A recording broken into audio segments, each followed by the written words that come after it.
আগামীতে ক্ষমতায় কে যাবে না না যাবে আমি জানি না, কিন্তু বাংলাদেশের জনগণ কোন দুর্নীতিবাজ, চাঁদাবাজ, দখলবাজ, খুনিদেরকে আর ক্ষমতায় নিবে না।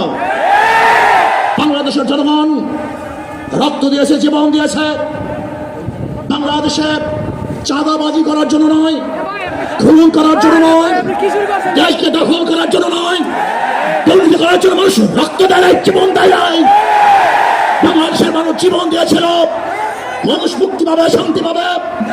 আমার গরিব দুঃখী মানুষ ক্ষুধার্ত থাকবে না, বাংলাদেশের একজন মানুষ খোলা আকাশের নিচে থাকবে না, বাংলাদেশের একজন গরিব বস্ত্রহীন থাকবে না, আমার বাংলাদেশের কোন মানুষ গুম হবে না, খুন হবে না, বাংলাদেশের কোন ব্যবসায়ীকে চাঁদা দিতে হবে না, বাংলাদেশের প্রত্যেক নাগরিক অধিকার বাস্তবায়ন হবে, তারা শান্তিতে বসবাস করতে পারবে, নির্বিঘ্নে ঘুমাতে পারবে, আমার মা বোনরা ইজ্জত দিয়ে রাস্তায় চলাফেরা করতে পারবে, বাংলাদেশের মসজিদ থাকবে, মাদ্রাসা থাকবে, দাড়ি থাকবে, টুপি থাকবে, দাড়ি ভরে আক্রমণ করতে পারবে না, টুপিকে সরিয়ে কেউ নিতে পারবে না, ইসলামের বাইরে গান পাস করতে পারবে না।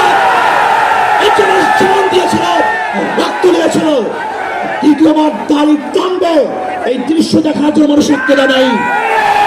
মৌলবাদের বিরুদ্ধে আঙ্গুল তুলবে, মোল্লা বলে গাড়ি দিবে, আজকে টুপি দাঁড়িয়ে ক্ষমতা যেতে দেবে না, এই স্লোগান শোনার জন্য মানুষ রক্ত দেয় নাই।